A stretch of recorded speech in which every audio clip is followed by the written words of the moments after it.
Ya. Bismillahirrahmanirrahim. Assalamualaikum warahmatullahi wabarakatuh. Waalaikumsalam warahmatullahi wabarakatuh. Selamat pagi buat teman-teman semua.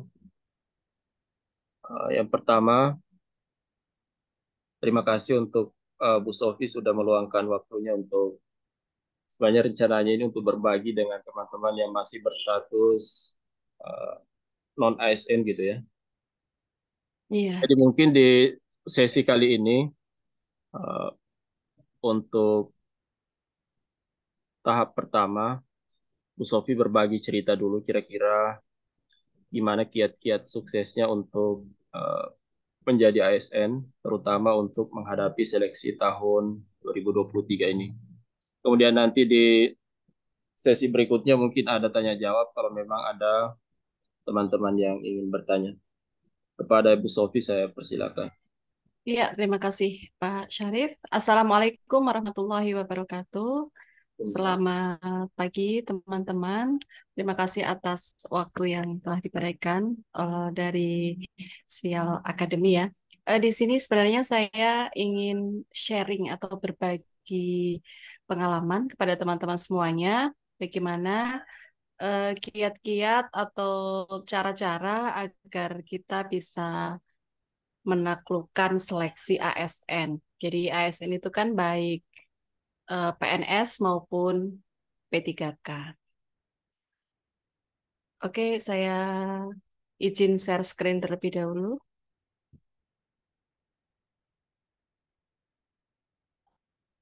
Nggak bisa share screen ya, Pak? Hanya host. Ya, Mungkin bisa dijadikan bentar host. saya Oke, ubah dulu pengaturannya. oke.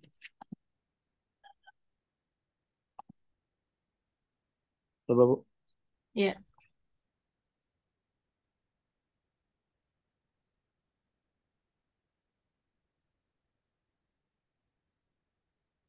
bisa ya? terlihat ya? Oke. Eh, Ya terlihat Bu. Bismillahirrahmanirrahim. Kita mulai saja sesi sharing kali ini. Yang pertama, perkenalkan dulu nama saya Siti Sofiah SPD. Jadi saya memang dari background-nya adalah sarjana pendidikan, teman-teman. Eh, Lebih khususnya adalah pendidikan matematika. Ini saat ini saya diterima di Kementerian Agama dan ditempatkan di IAIN Kudus atau Institut Agama Islam Negeri Kudus, Jawa Tengah. Mungkin dari teman-teman ada yang tahu ya, yaitu di bagian Pranata Laboratorium Pendidikan. Nah, saya ingin berbagi teman-teman. Jadi ketika formasi tahun CPNS ya, formasi CPNS tahun 2021, di mana saat itu Boleh sini.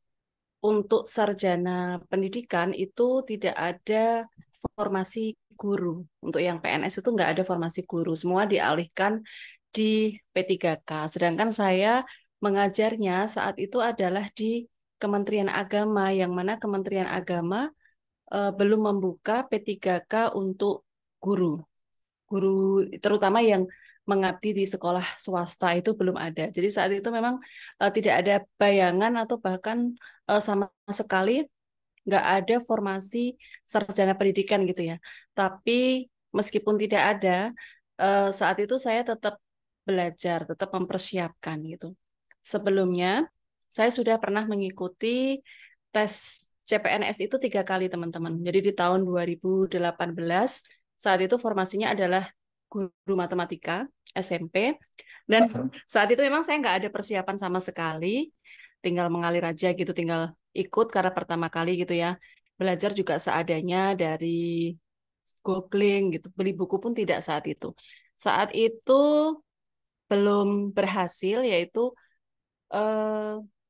SKD-nya kalau nggak salah kurang 2 poin untuk passing grade. Memang saat itu tahun 2018 itu yang menjadi momok adalah TKP yang passing grade-nya tinggi sekali tapi soalnya sangat panjang-panjang gitu ya. Itu bagi yang belum mengenal soal-soal CPNS. Saat itu apa namanya? passing grade untuk TKP itu 141 dan saya dapat poin itu 139. Jadi kurang 2 poin saja untuk passing grade. Akhirnya tidak masuk ke SKP. Kemudian saya mencoba lagi di tahun 2020 berarti ya. 2019 berarti ya. 2019 itu saya ikut seleksi CPNS lagi. Formasinya adalah sama guru matematika di SMP.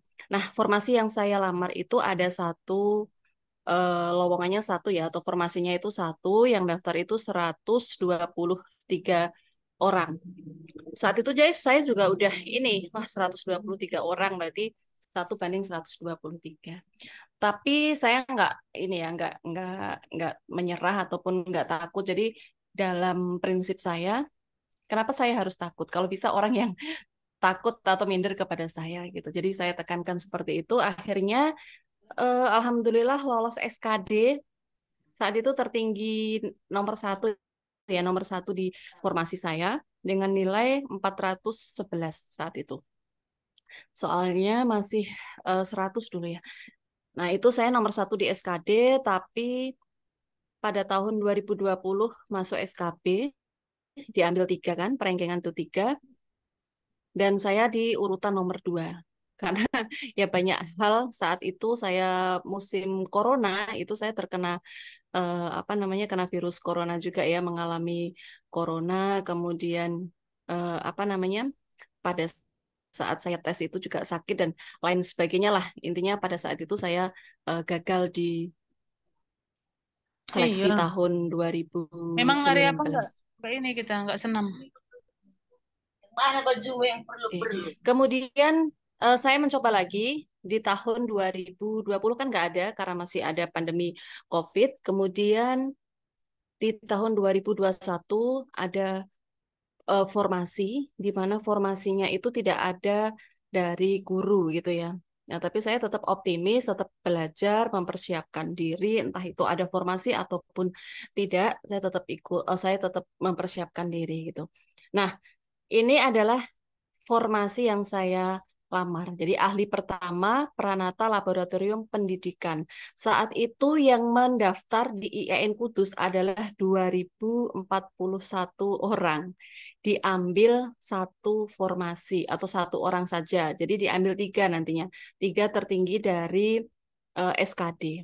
Nah, jadi formasi saya ini termasuk top 10 formasi se-Indonesia ya. Kalau ini yang pertama misalnya auditor itu 16.360 yang diambil bukan satu tapi yang diambil biasanya sampai ratusan kayak gitu atau puluhan gitulah. Tapi yang saya ini yang ahli pertama Pranata Laboratorium Pendidikan itu hanya satu. Jadi 1 banding 2041. Nah, saat itu ada formasi itu saya nggak pikir panjang, yaitu formasinya adalah pendidikan matematika, saya langsung daftar aja tanpa melihat berapa banyak pesaingnya gitu ya. Yang penting adalah fokus pada diri sendiri gitu teman-teman. Jadi eh, tips yang pertama kalau kalau apa namanya pengen berhasil gitu ya. Jadi kita harus fokus pada diri sendiri. Kemudian selanjutnya, nah saat SKD, alhamdulillah di sesi saya itu saya nomor nomor satu itu ya di formasi saya. Nah, ini nilainya adalah 473. Dari tahun lalu 411, kemudian tahun berikutnya ini saya meningkat jadi 473, teman-teman. Jadi TWK-nya 125. Kalau maksimal itu kan 150 ya, 150 berarti salah 5 ini. Kemudian TIU-nya 155 dan DKP-nya 193. Saya agak nyesel di TIU ini. Kenapa? Karena saya kan basicnya adalah pendidikan matematika. Harusnya bisa lebih baik dari ini ya. Tapi ya karena namanya apa tes itu ya banyak faktor teman-teman. Jadi ketika mengerjakan itu banyak sekali faktor-faktor yang apa namanya mempengaruhi gitu ya dari segi waktu, dari segi ketepatan menjawab itu sangat diperlukan. Nanti insya Allah setelah saya perkenalan ini nanti akan saya trik-triknya apa saja. Itu. Nah, ini kemudian jadi ini tadi dari 2041 saya ini urutan nomor ketiga di formasi saya. Jadi yang diambil kan 3. Tapi saya tetap optimis karena selisihnya nggak banyak. Jadi yang nomor 1 itu 477, kemudian yang nomor 2 itu 476, kemudian saya ada di nomor 3 yaitu 473. Saat itu saya berpikir begini, dulu saya pernah di SKD nomor 1, tapi ketika SKB bisa turun. Nah, berarti tidak ada yang tidak mungkin gitu ya. Jadi meskipun saya di formasi nomor 3, bisa saja jadi yang nomor 1. Jadi saya tidak pesimis gitu, tetap husnudon. Kemudian ini di hasil SKP-nya teman-teman bisa lihat. Nah, ini ya. Jadi dari 477, 476, 473. Nah, karena SKD itu bobotnya 40%, kemudian SKP itu 60%, akhirnya saya bisa mengejar ketinggalan nilai di SKP-nya. Jadi SKP saya lebih tinggi. Akhirnya ketika diambil rata-rata atau nilai akhir, diambil nilai akhir itu saya di nomor yang pertama. Alhamdulillah lulus begitu teman-teman. Nah, jadi kenapa teman-teman harus mempersiapkan dari sekarang? Karena seleksi CPNS 2023 ini kabarnya akan segera dibuka di bulan September. Ini sudah bulan apa ini? Bulan Juni ya. Jadi Juli, Agustus, September. Masih 3 bulan lagi, wah masih lama. Itu apa namanya? Kalau bagi saya itu nggak waktu yang lama, itu sudah sangat mepet sekali karena perlu teman-teman ketahui saya belajar itu berarti kurang lebih 2 tahun teman-teman. Jadi mulai dari tahun 2019 sampai dengan 2021 itu belajarnya nonstop. Meskipun sudah ada wacanya nggak ada PNS untuk guru atau untuk pendidikan, tapi saya tetap belajar dari mulai tahun 2019 ketika gagal sampai dengan 2021. Jadi yang penting itu apa? Yakin dulu gitu loh. Oh, umur saya masih apa namanya memenuhi syarat jadi PNS, ya ikut aja, kenapa enggak gitu. Ya, apalagi ini sudah dari Kemenpar RB ya, sudah yakin bahwa akan ada CPNS di 2023. Jadi meskipun dari pendidikannya formasinya sedikit, misal tidak guru, tapi bisa di seperti saya, Pranata Laboratorium, atau di pengembang kurikulum, itu juga banyak sekali teman-teman untuk yang formasi non-guru yang diambil dari pendidikan. Tapi yang nggak banyak, jadi harus dipersiapkan, harus siap-siap melawan banyak orang gitu ya, istilahnya kayak gitu. Jadi banyak peserta yang ikut di formasi itu. Nah, apa namanya? Apa sih kiat-kiatnya atau rahasianya agar berhasil kayak gitu ya? Ini yang saya lakukan, jadi real murni yang saya lakukan. Jadi saya singkat dengan istilah duit gitu ya. Jadi pakai duit bukan berarti oh jadi ASN berarti pakai modal duit atau suap gitu, bukan. Tapi duit itu adalah singkatan dari doa, D-nya, U-nya adalah usaha, kemudian I-nya adalah ikhtiar, jadi usaha atau ikhtiar, kemudian yang ketiga adalah tawakal. Sedikit cerita teman-teman, di tahun 2019 ketika saya gagal di SKP, itu saya flashback gitu ya. Kenapa kok saya itu bisa gagal? Padahal saya udah usaha mati-matian belajar terus, nilai saya juga saat itu nomor 1 atau yang paling baik, nilai saya juga nggak sedikit. Saat itu yang nilainya 400 lebih itu kan nggak banyak teman-teman. Jadi padahal yang lainnya di bawah 400, misal 300 berapa itu pada lolos. Kenapa saya yang nilainya sangat tinggi, kala itu kok nggak lolos? Ternyata saat itu saya hanya mengandalkan dari usaha atau ikhtiar. Jadi hanya belajar, terus mengandalkan terlalu pede gitu ya. Jadi berdoa juga mungkin sekadarnya, tidak terlalu, apa namanya, belum terlalu doa yang khusyuk ataupun pasrah kayak gitu. Jadi saya hanya mengandalkan diri sendiri. Nah, ternyata itu salah, teman-teman. Jadi selain dari kita itu ada yang paling penting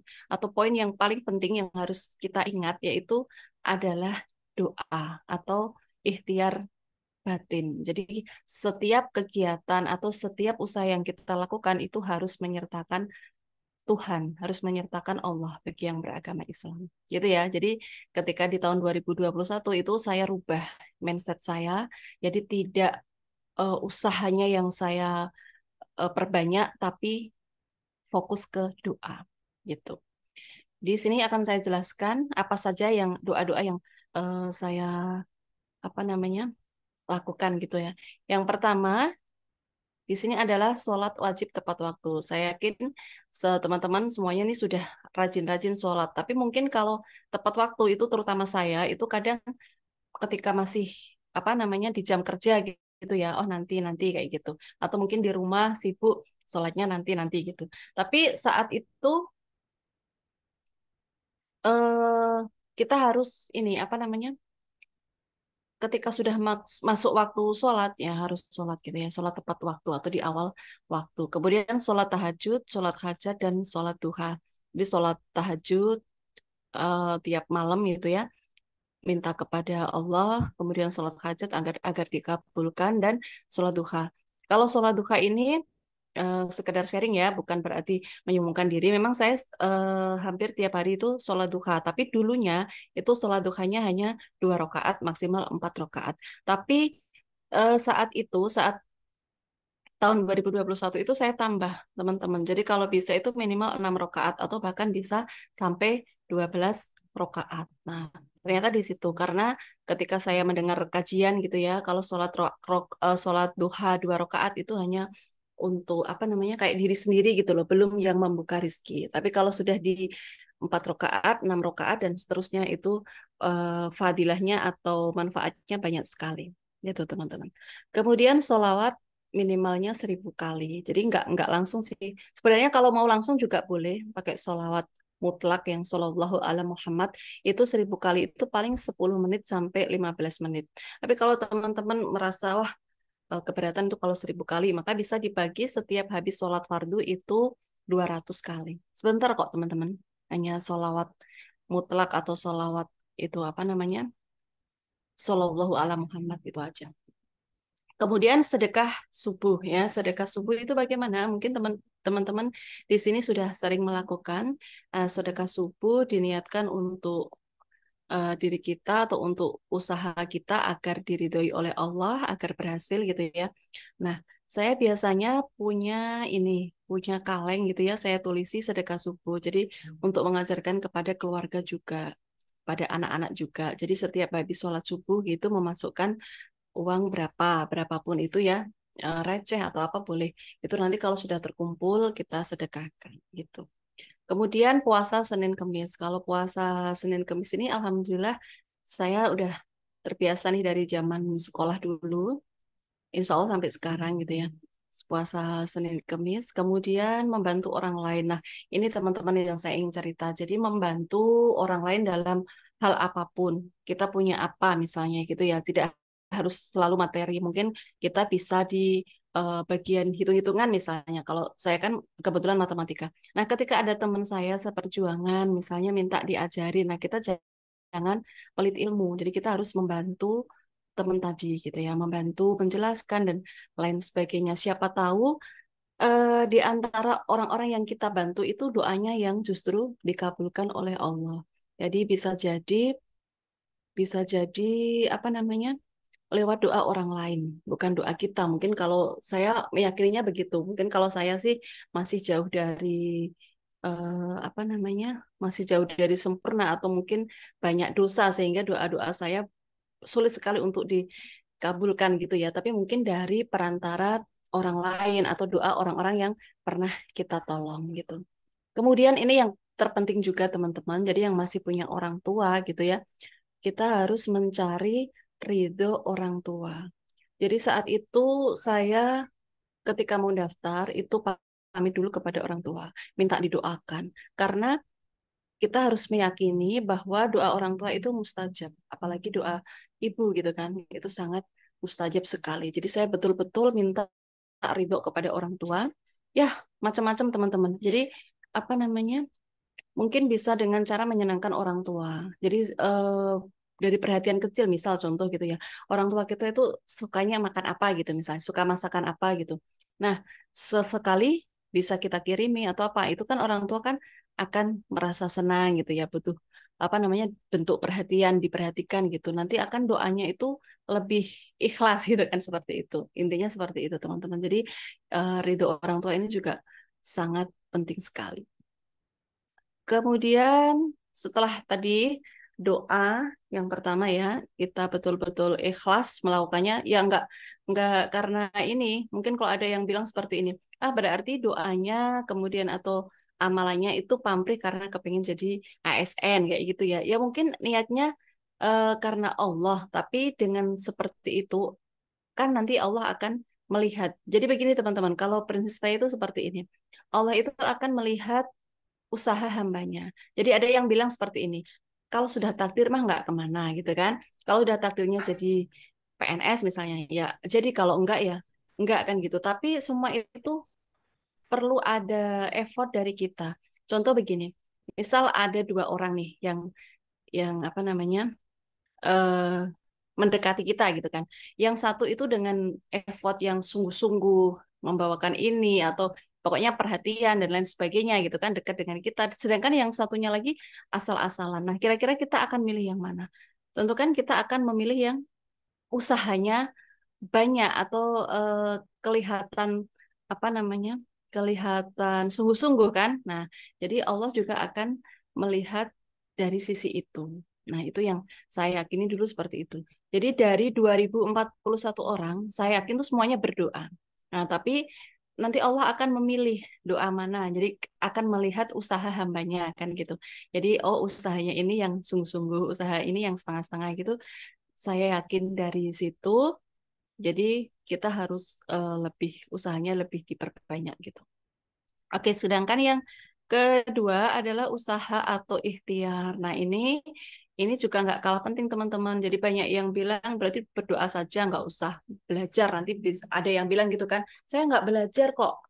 Tapi delalah apa ini kok delalah sih bahasa bahasa Jawa delalah. Kalau bahasa Indonesia apa ya? Nah, tapi saya ini apa hoki. Jadi lulus saya ya mungkin ada dari sebagian seperti itu. Tapi kalau menurut saya itu kok gimana ya kurang tepat gitu ya.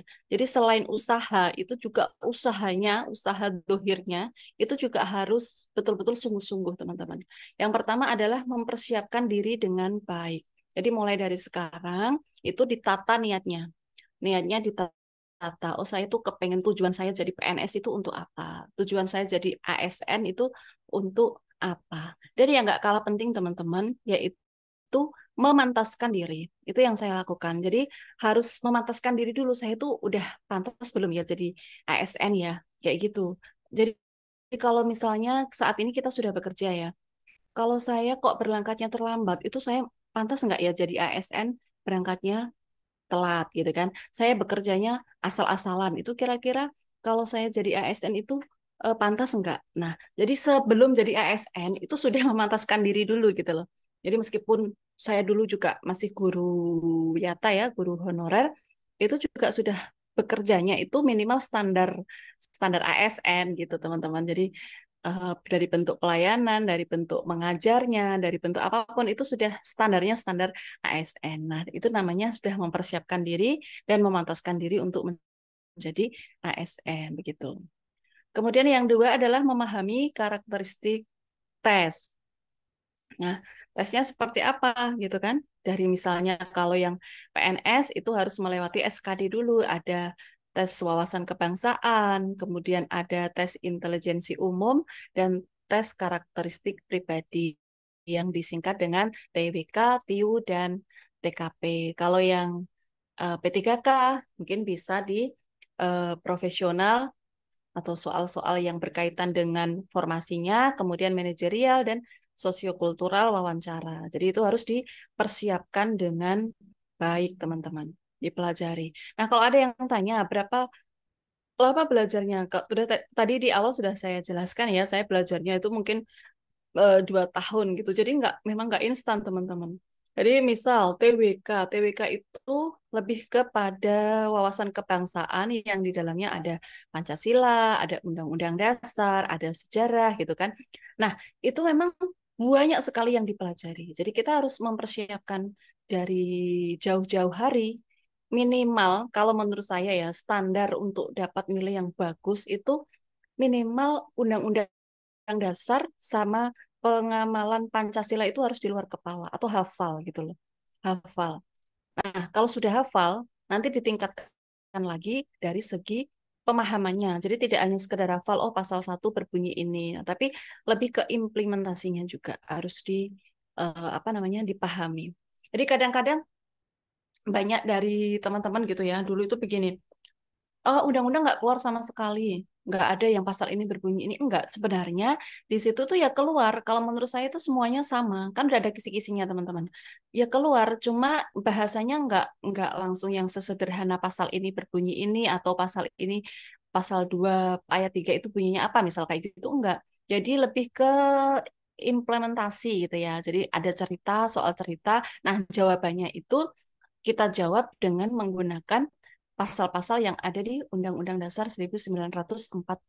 Jadi kalau kita udah hafal, terus kita paham betul isinya, itu bisa kita gunakan untuk menjawab soal-soal seperti itu. Nah, jadi dulu itu yang tahun kemarin itu ya, yang tahun 2021 itu yang jadi momok adalah TWK. Banyak teman-teman yang nggak passing grade di TWK-nya karena dianggap tadi nggak sesuai dengan kisi-kisi, katanya nggak ada yang keluar soalnya, soal apa Undang-Undang Dasar, soal Pancasila nggak ada yang keluar, semuanya soal cerita. Ya memang saya juga dapatnya soal cerita sama, tapi alhamdulillah saya bisa dapat nilai 125. Jadi dari 150 itu ya hanya salah 5 poin saja. Nah, itu ya harus betul-betul memahami karakteristik dari tes atau soal tersebut. Oke, sebentar ya teman-teman ya.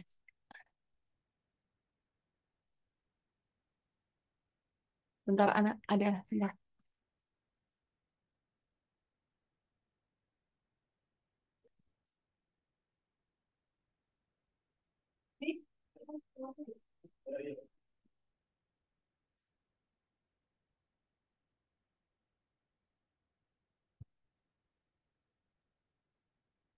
Ya, halo, mohon maaf tadi ada sedikit kendala.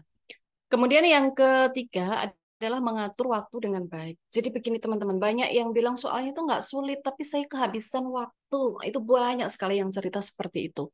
Jadi kan kita diberikan soal, kalau di tahun 2019 itu 100 soal dalam waktu 90 menit.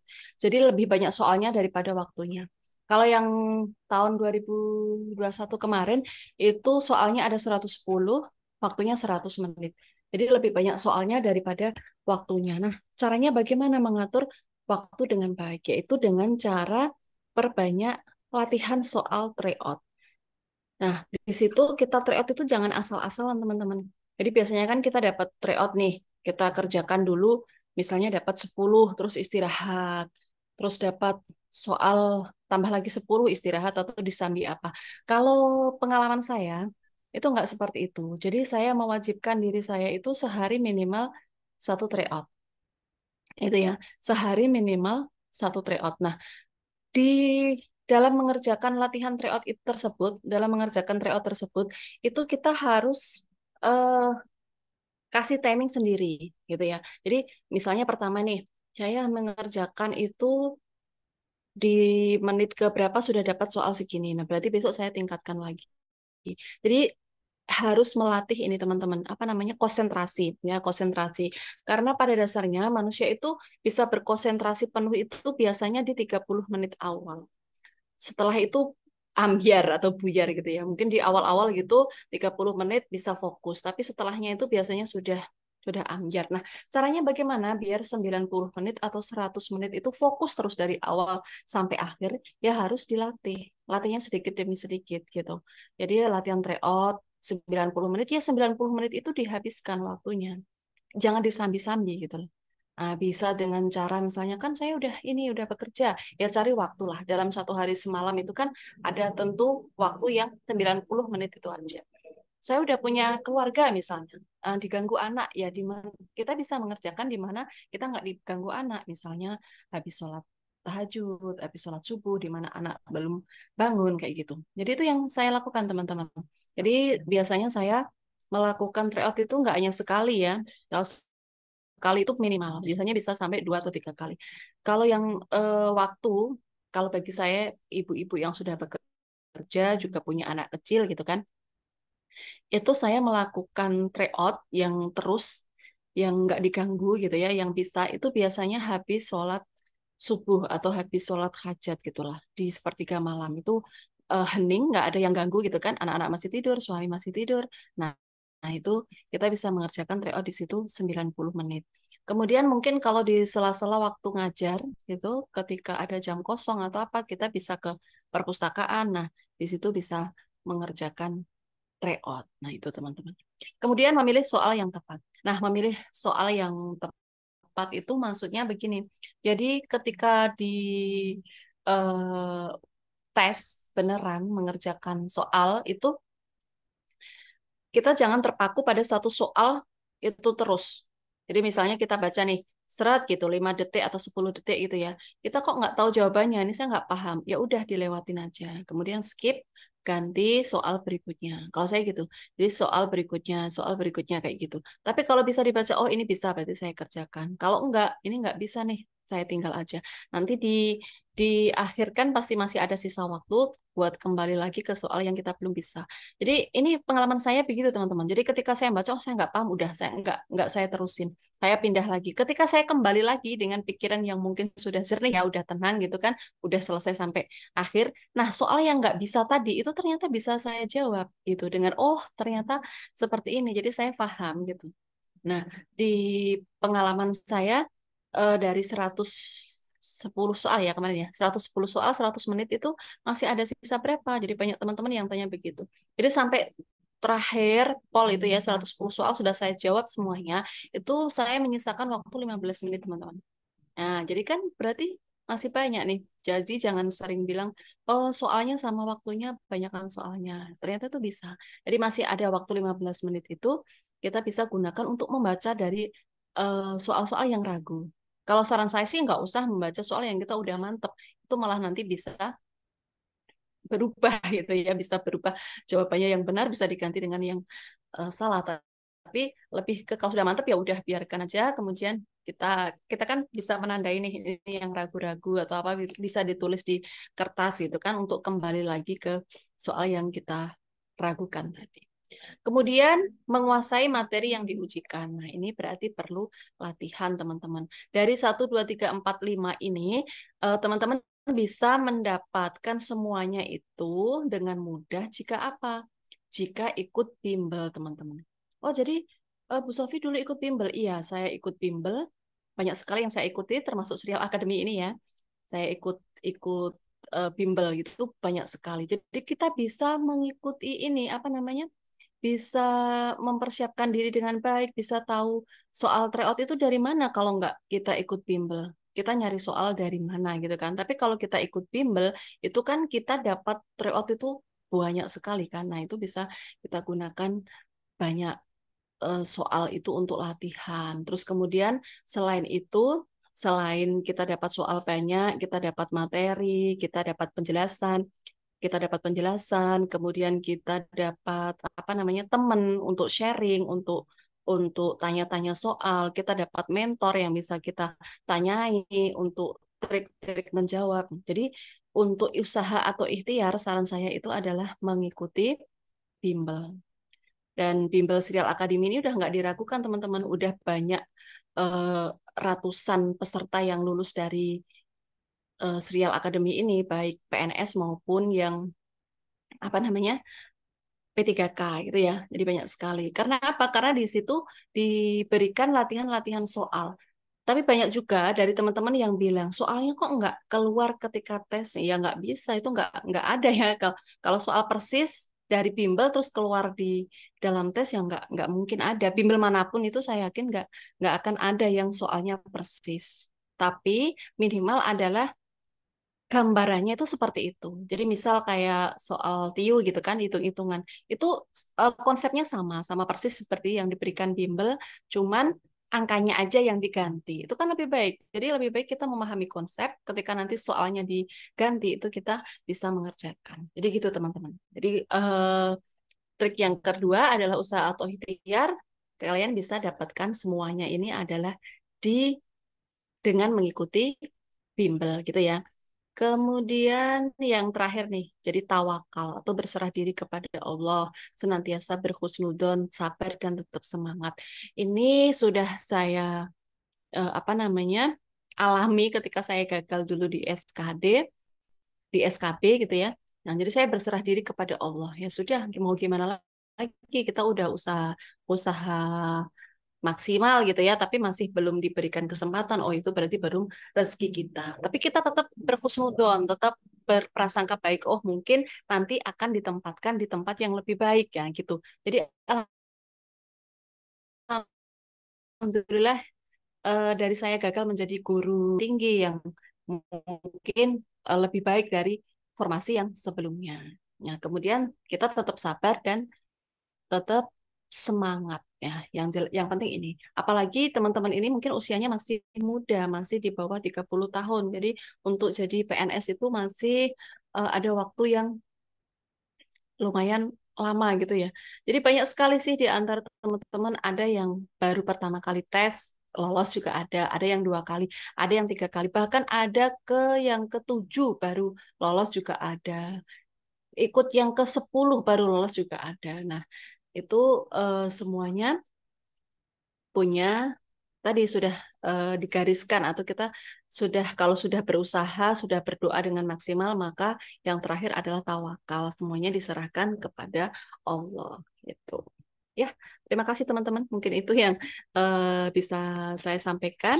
Sekarang mungkin ada yang mau ditanyakan, saya persilahkan. Terus saya Oke, kembalikan dulu ke Pak Syarif ya. iya makasih Bu. Teman-teman mungkin ada yang, Halo, Pak iya iya Syarif. Bu. Ya halo, ya. Suara saya kedengaran Bu? Halo, Oh, di antara teman-teman ada yang halo. mau bertanya, silakan. Mungkin teman-teman ada yang ingin bertanya atau mau curhat. Jadi sambil menunggu teman-teman yang mau bertanya, eh, saya kira ada beberapa poin penting ya yang disampaikan Bu Sofi.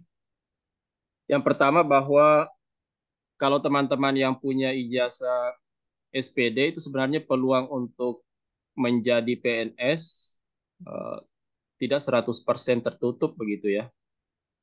Jadi kita yang punya ijazah SPD tetap bisa jadi PNS meskipun formasi guru untuk PNS itu tidak ada ya sejak tahun 2021. Tapi teman-teman bisa eh, melamar di formasi lain yang memang bisa dilamar oleh peserta yang memiliki ijazah latar belakang pendidikan guru begitu.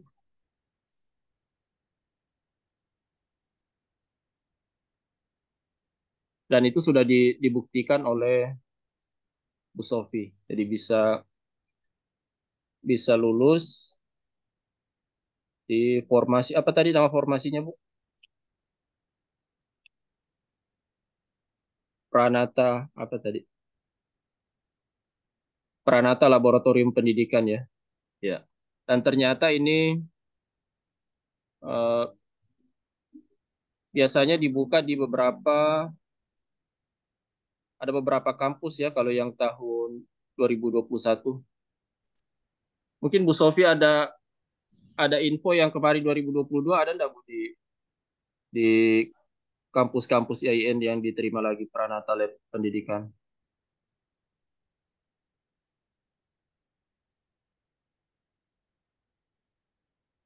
Suaranya belum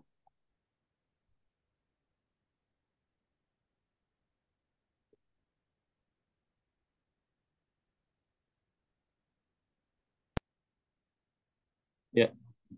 Ya, nggak usah pakai headset kayaknya. Headsetnya bermasalah. Jadi untuk Pranata Laboratorium Pendidikan itu kan masuknya adalah jabatan fungsional baru ya, mungkin baru sekitar 10 tahun ini.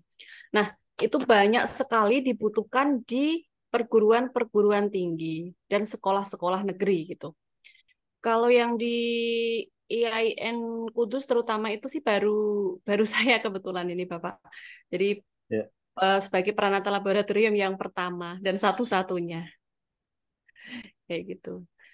Tapi mungkin tidak menutup kemungkinan di tahun 2023 ini ya, itu Ya. saya yakin akan membuka formasi banyak untuk Pranata Lab. Kenapa? Karena akan dibangun laboratorium terpadu. Jadi untuk akreditasi perguruan tinggi gitu ya, apalagi terutama yang masih di institut mau menjadi UIN itu syaratnya memang harus mempunyai Pranata Laboratorium.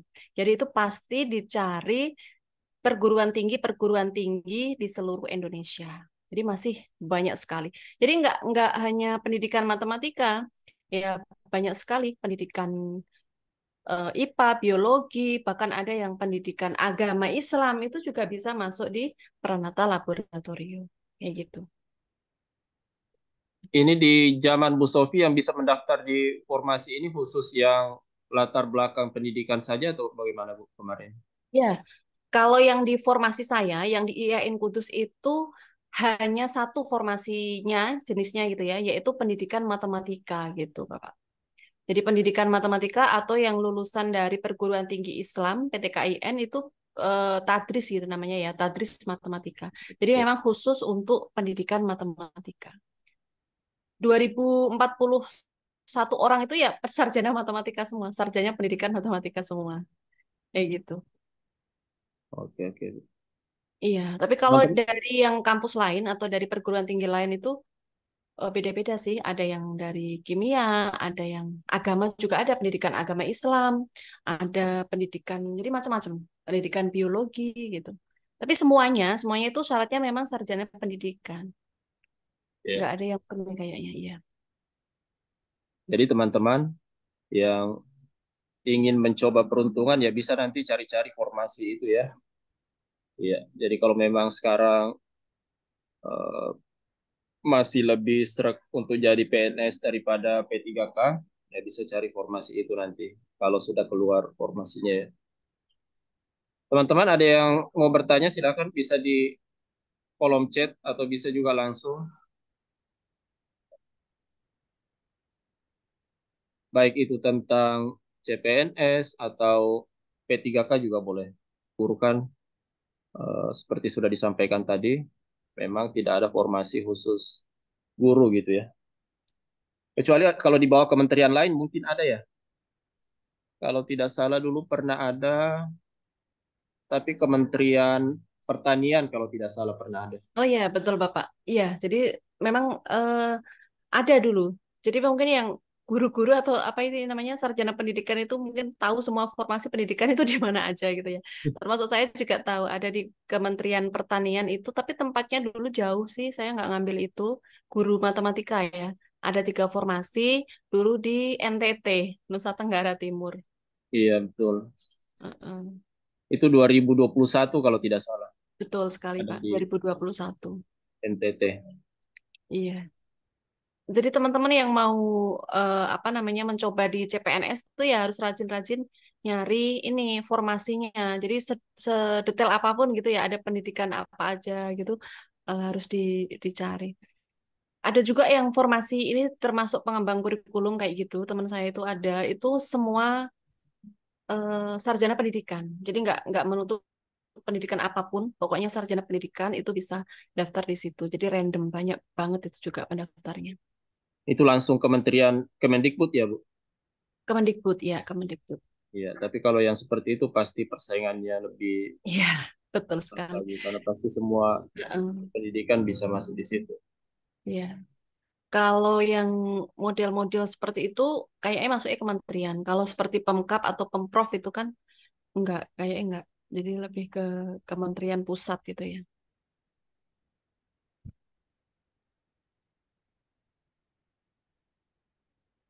Ya, silakan dari teman-teman mau tanya apa aja boleh atau apa triknya atau apa kayak gitu boleh silakan.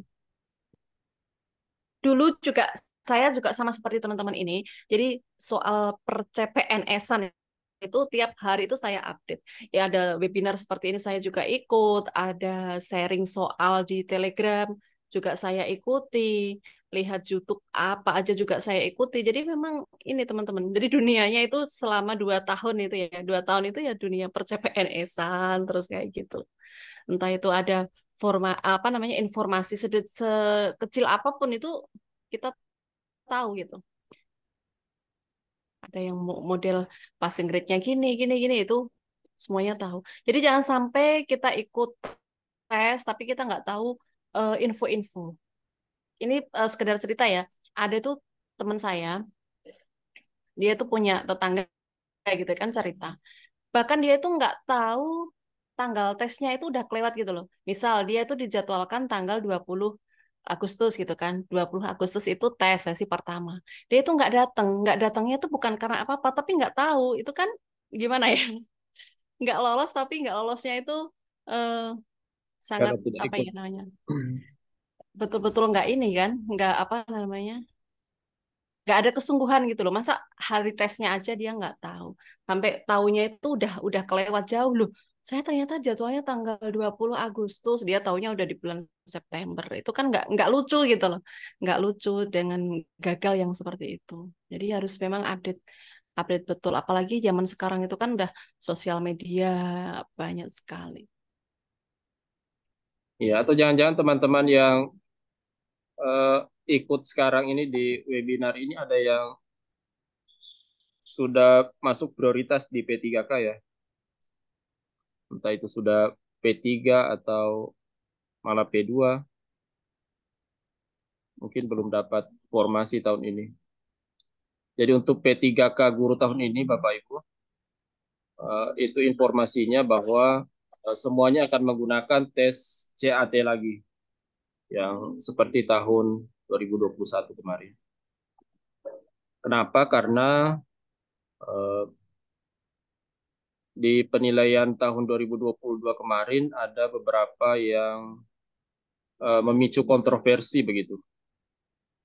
Nah, seperti kita ketahui tahun lalu kan ada penilaian pengawas, kepala sekolah, kemudian ada dari guru senior. Nah, di situ terjadi kontroversi lah begitu. Ada yang puas, ada yang merasa dirugikan, sehingga sepertinya kembali lagi ke tes berbasis komputer.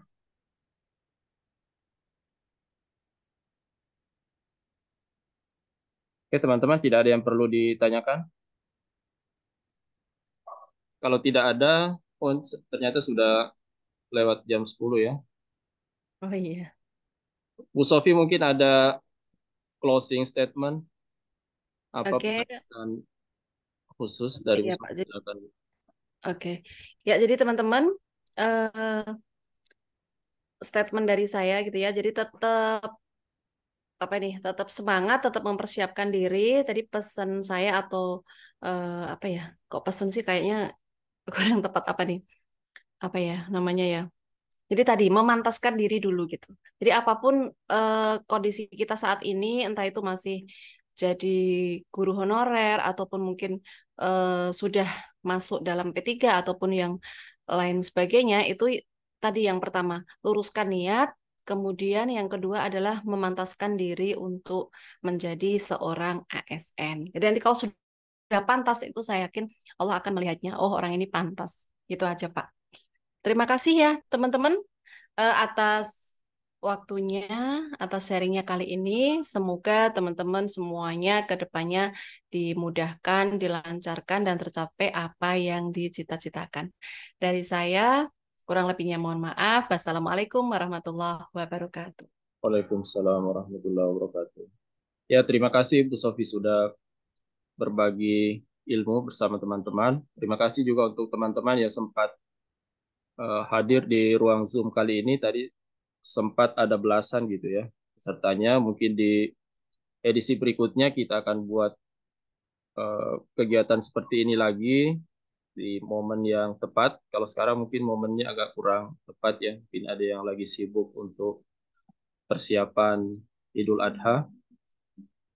Oke, saya akhiri. Terima kasih sekali lagi teman-teman. Semoga diberikan kemudahan dalam menggapai gelar ASN di tahun 2023 ini. Billahi taufiq wal hidayah. Assalamualaikum warahmatullahi wabarakatuh. Waalaikumsalam warahmatullahi wabarakatuh. Waalaikumsalam warahmatullahi wabarakatuh.